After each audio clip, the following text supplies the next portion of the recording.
Hello and welcome back to the TVBinges.com Pilot Roundtable, a Southgate Media Group podcast. I'm Kyle Tremblay, the editor of TVBinges.com, and I am joined as always by a fellow TV Binges writer. She has every pilot we've ever talked about tattooed on her body. It's Olivia Richards. Hello. Yay! Yes, that would be an awful idea. Just a horrible idea. Oh, that mixology tattoo. Yeah, I'll just get one that says the slap. That'll be like the most prominent. Oh no. Oh, terrible. Okay, so this is the last pilot of the first day of pilot season, and we are already talking about NBC's crown jewel based on the ludicrous amount of promotion it has received. It is the action mystery thriller conspiracy show Blindspot. Olivia, what did you think? Remember how we started off very optimistic and just happy and going into this? Oh, yes. Yeah, this isn't. Oh. This show was kind of like watching someone like looking for their cell phone while they were actually on their cell phone. Oh, no. It just was such a mess, and I was so disappointed with the female character and how she was written, and yeah. Interesting. Let's talk about that, because a lot of the discussion about this show has been regarding Jamie Alexander's character, who is, of course, if you've watched any television in the last 3 months, you've seen her emerge naked from a duffel bag in the middle of Times Square, which turns out to be only one of the, 900 times she's naked in this pilot. What did you think about that character, and what specific problems did you have? Oh my gosh. Here's the thing, like, when I was reading the premise for the show, the entire show seems to be built around her, because, like, they're basically starting with a blank canvas. Like, she doesn't know who she is, she doesn't know, like, why she's there. She literally has, like, the keys to all of this stuff tattooed on her body, so that could make for a really, really compelling character, because it's, like, someone who basically has to find herself through a series of strange circumstances. The issue is, like, she was used basically as a prop to kind of further the crime procedural part of it, where they're, like, going on these investigations and, like, trying to figure out, because she has, like, the FBI, the agent's, like, name tattooed on her back. It was so bland, and it's like, how could you have a show centered on a female character and then not... And yeah, still managed to kind of, like, use her as a prop for the plot. Yeah. That kind of, like, a little bit boggles my mind. Right. I agree with you, and I think there's a real cynicism to this show, and the advertising for this show too, and that I feel like the idea behind this show is, let's write a premise in which we can get a woman naked as often as possible, and make it so that it's part of the plot, because if it's and like, let's make her the central character, because then we're sort of shielding ourselves from the inevitable criticism that comes from having this woman be naked in all the ads. It's like, well, it's like, if NBC gets any criticism, they can be like, hey, it's a female-led drama, what do you want from us? But the character is so... she's literally a nothing character. That's part of the premise. So she has no personality. And then the just completely ridiculous tattoo element. Like, honestly, it's...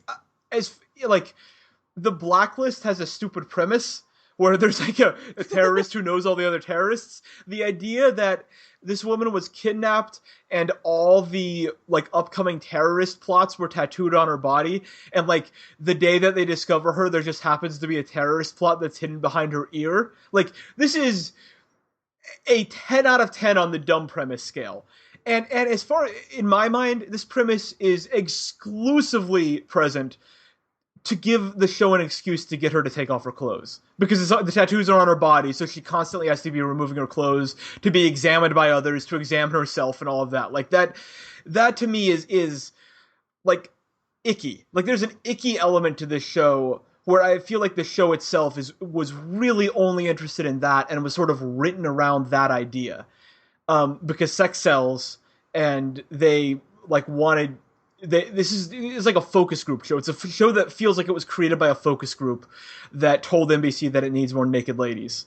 And I don't know. When you factor in the fact that the two side stories, like the B and C plots, were both about domestic violence in this pilot. Yeah. And they weren't central like any crime could have been committed, right? Like it could have been, any sort of in those scenes, they could have been cooking meth. They could, it could have been any number of things. Right. But instead, it's like women being beaten up by men, and it just, I don't know. There's just a real strong sense of misogyny with this pilot that I got, and they would deny it, and they've written the show so that they have plausible deniability, but that doesn't stop me from feeling that way. And that's, no, absolutely. yeah. And like, even look who they cast, because I mean, you have this woman who is classically beautiful, like, was probably a model before this, like somehow, wakes up in a duffel bag in the middle of, Times Square with a perfect face of makeup. Like it doesn't budge the entire time. It has like, they were going for like edgy, but it's like, it doesn't make sense. It's like, they just wanted like the sex appeal, but like, it doesn't fit into anything else. Like it's just, and even like, I was reading like the, descriptions of the show, and it always started with like a beautiful woman is found, a beautiful woman is Yes. found, a beautiful woman is found. I'm like, why is that important? Like, why do we need to stretch that point? Like that shouldn't even be an issue. Like, you have like, a show that, I don't know, like CSI or something, where it wasn't like, oh, like a beautiful, whatever, like FBI agent, like that wouldn't need to be an issue. And if it was about a male cop or like, a male who had the same problem, it wouldn't be like a handsome man is like found in the middle of Times Square in like a body bag and he's like searching for the keys to his identity. That's a great point. Yeah, if this was a male role, first of all, the show would weirdly be more progressive if this was a male role. If it was a dude who had tattoos all over his body, and it was a woman who was sort of the FBI agent handling him, that's a much more progressive show than where she is the victim, and this sort of gruff FBI agent is protecting her and also like bossing her around. Like that's, I don't know. So stupid. It didn't make any sense. Like he was, I don't know, like that, everything was like a trope, because it was like, you have him where he's like the unnecessarily gruff detective. Yeah. No reason for him to be, completely no reason for him to be like such a jerk to her. And like, she's like, oh, and like, I'm going to help, like I can help you. And he's like, no, you can't help us. And then like, he goes up and does his thing and realizes he is completely unable to handle the situation. Right. And then he's like, oh, just kidding. Like you can help us out this one time. Yes. And she's like, awesome. And that literally goes on for 45 minutes. Yes, that is the plot of this pilot, is her being told no and then grudgingly told yes. just over and over and over again. Yeah, the dialogue in this show was bottom of the barrel terrible. Like as corny and dumb and tropey as you will ever see on television. And to be fair, The Blacklist, when it premiered, exactly the same way, but nobody on this show is James Spader. And the genius of The Blacklist is that James Spader you give him scenery and he's gonna chew it. Like he is like Pac-Man eating through the scenery on that show, and it works because it's this stream, this waterfall of nonsense, and Spader is like going over it in a kayak. Like he is just riding that wave of nonsense. And here, Jamie Alexander is not diving into that, and nor is she being asked to. And the whatever generic actor plays the gruff FBI agent certainly is it, and no one is having any fun. And that's the big difference. Like Spader is so clearly in his own little personal Disneyland on The Blacklist, chewing scenery and just destroying the actors across from him. There's none of that here. Nobody is having a good time. It's a very serious mystery show about very serious mysteries with the dumbest dialogue you've ever seen and the dumbest premise, and just wall-to-wall nonsense being treated as not nonsense. And that sort of is my summary of the show. Pretty much. No, that was exactly it. I was watching and I just could feel myself getting more and more angry, because I'm like, you have, these other incredible, like, television shows that are currently running and are now premiering with like amazing female leads and just leads in general. Like, you know, it should just be that you have a show with strong characters and compelling stories and, you know, really, really like grounded premises. And then you get things like this that doesn't have any of those things. And you get, like that, not even thinly veiled misogyny. It was like so just blatant and in your face. And it was just like basically 45 minutes of just, getting just hit in the face with just something that you shouldn't have to see on a weekly basis. Yeah, this was cynical and this bummed me out, and I really wish it wasn't a hit, but sadly it is, because the focus group that created this show, turns out they were right, which is that, hey, dudes who watch TV love naked ladies. And so this did a 3.1 in the demo with 10.6 million viewers overall. Probably will make it one of the biggest hits of the season. We'll see how it retains people. These sort of mystery shows often run out of steam. Like Revolution, I know, premiered huge and then gradually lost steam and was canceled after 2 seasons. A lot of shows like Flash Forward premiered big and then quickly petered out, didn't get a second season. So we'll see how this goes. The Blacklist is obviously one of NBC's most successful shows.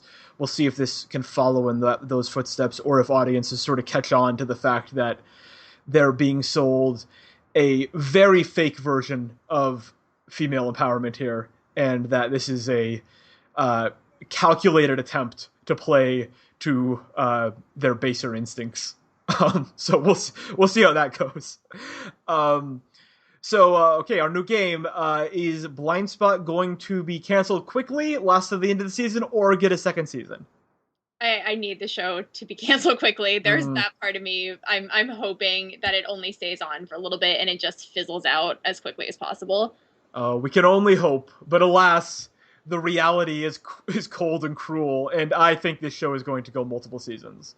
I think this is going to be a maybe not a hit for NBC, but I could definitely see this going the Revolution way, where it slowly loses viewers over time, but still gets a second season.